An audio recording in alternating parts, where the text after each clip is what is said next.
Na entrevista do dia com Maria Lídia Flandoli, as perspectivas de reversão do pessimismo dos brasileiros. Quem analisa é o reitor da Unimonte, Osiris Silva, que já foi presidente da Embraer e da Petrobras e também ministro da Infraestrutura no governo Itamar Franco. Muito obrigada por estar conosco. Eu quero começar exatamente com essa questão do ânimo do brasileiro nesses tempos difíceis. Para o senhor, os tempos são de desesperança ou, como já escreveu um dia, nós brasileiros é que não acreditamos em nós mesmos? Realmente eu carrego isso comigo, porque nós não podemos deixar morrer a esperança. Se nós olharmos para um país chamado Brasil, nós vemos que é um país extraordinário, um país continente com uma série de recursos.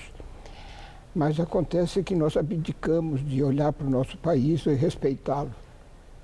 Eu acho que a minha geração tem uma culpa muito grande de ter permitido que o governo assumisse a propriedade do país.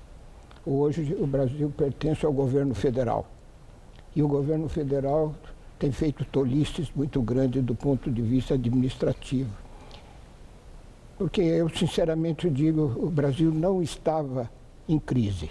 A crise foi imposta pelo governo. Mas sempre que acontece um momento mais difícil, podemos e devemos jogar a responsabilidade exclusiva sobre o poder constituído? Absolutamente não. Nós somos cidadãos brasileiros como eles. E eles não se lembram nunca que eles têm um mandato. E os mandantes somos nós. Quer dizer, eles não estão lá porque, vamos dizer, de um lado que tem competência para isso, mas o fato de receberem um voto, não receber um voto permanente que lhes dá uma estabilidade no emprego, vamos colocar dessa maneira. De modo que eu diria que cada brasileiro precisa assumir a sua responsabilidade de ser brasileiro e dizer, eu tenho muita coisa a ver com isso. E não simplesmente ficar esperando, e nessas palavras que nós temos, né? Tomara que isso vai acontecer, esperar que outros façam alguma coisa. Quer dizer, eu acho que a iniciativa tem que ser nossa, e tem que ser nossa sempre, e o governo tem que ser respeitoso em relação à população. Bom, o senhor foi ministro da Infraestrutura. A presidente Dilma... Ninguém é perfeito. A presidente Dilma tem sido muito pressionada para a retomada do crescimento imediato. O Brasil tem condições de infraestrutura para uma retomada de crescimento, principalmente considerando o ponto em que estamos, as dificuldades do Tesouro, os problemas de caixa e a crescente dívida pública brasileira que, ao que tudo indica, atinge patamares recordes? Bom, se me permite, eu diria, Lídia, que não é o governo que desenvolve um país. São os cidadãos que desenvolvem o país e cabe ao governo não atrapalhar. O que a presidente Dilma fala que de desenvolvimento, coisa dessa natureza, que o governo vai fazer isso, não tem grana, como você colocou, não tem sentido. Primeiro que não existe dinheiro público, existe dinheiro do público. Então, o público é o que tem dinheiro. O que cabe ao governo é fornecer as condições para que os cidadãos tenham sucesso. E não simplesmente substituir o cidadão no sucesso dele. Mas falando em cidadão, vamos falar desse problema todo que a Lava Jato está expondo, do envolvimento das grandes empreiteiras do Brasil nesses escândalos de corrupção. É verdade ou é mito que as grandes obras de infraestrutura só podem ser executadas por essas mega empresas que estão aí com executivos presos, envolvidas até o alto da cabeça nesse escândalo todo?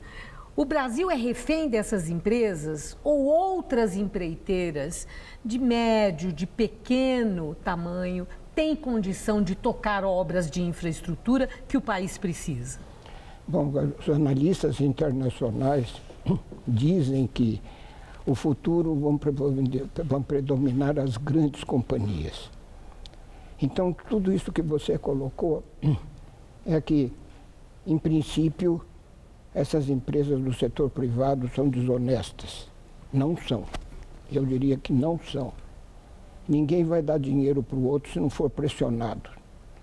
Por exemplo, o Lava Jato vai identificar os culpados. Vamos punir os culpados. Aí eu pergunto, e depois?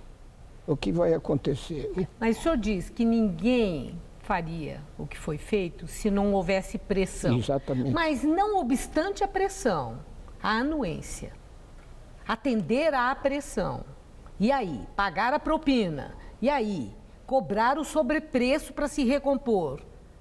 Isso não tem uma grande responsabilidade dessas empresas para os seus negócios e seu lucro? Não estou eximindo de responsabilidade, eu estou dizendo que... E as pessoas que pressionaram, o que acontece com elas? Eu não sei quem são, de onde vêm as pressões. Eu fui presidente da Petrobras e nunca ninguém teve coragem de fazer qualquer colocação dessa natureza. Quer dizer que não é isso que é uma crença, que é praxe no Brasil, não. A corrupção desde sempre? Não. Isso não é verdade? Não, é claro que é verdade e está sendo apurado. Mas nós temos que analisar por quê e responder corretamente a pergunta. Por que essas empresas pagaram? Porque, evidentemente, houve uma deterioração dos hábitos, das práticas de ética de ambos os lados. Quer dizer que partia do lado do governo a cobrança por parte para as empresas, no sentido, não dou o trabalho para você se você não pagar por propina X? É isso que o senhor está me dizendo? Bom, eu estou dizendo o seguinte, que você mesmo, né, você não pagaria nada se não fosse exigido. E quem que exigiu? Quer dizer, o Lava Jato vai chegar ao culpado. Na minha vida, em particular, eu acho que nós temos que apurar qual a culpa e, evidentemente, punir os culpados.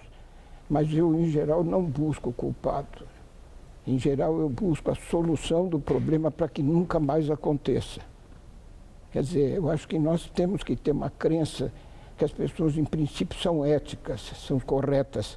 Essa que nós temos que colocar. E criar os mecanismos... Agora, dos dois lados, né? Eu estou dizendo que dos dois lados alguma coisa aconteceu. Evidentemente, eu deixei a Petrobras há mais de 20 anos, até quase 30 anos. Quer dizer, mas não era esse o ambiente que eu vivia.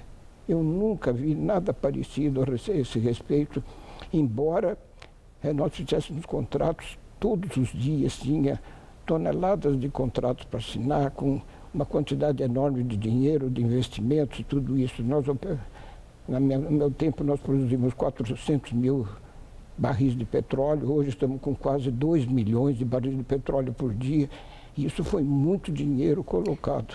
Mas a Petrobras, é a última pergunta, que chegou à derrocada, em que está? O senhor, a Petrobras chegou a esse ponto pela má gestão ou pela omissão e cumplicidade na roubalheira que aconteceu? Eu não sei se eu posso responder essa sua pergunta tão rapidamente quanto eu tenho que responder aqui. Mas eu diria, pura e simplesmente, que contratos dessa natureza têm que ser celebrados. E tem que ser celebrado com correção. Ética tem que existir sempre, e dos dois lados. Eu acho que alguma coisa falhou no meio do caminho.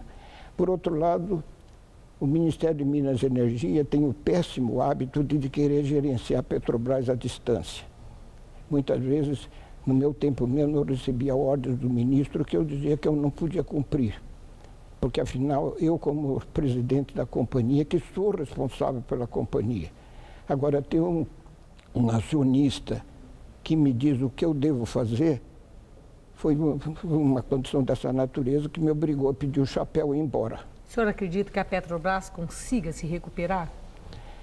Eu creio que sim. Agora, eu acho que a situação anda bastante complicada, porque eu não sei se cabe hoje, uma coisa que eu vou dizer pode causar uma polêmica muito grande. Eu não sei se cabe hoje o monopólio do petróleo.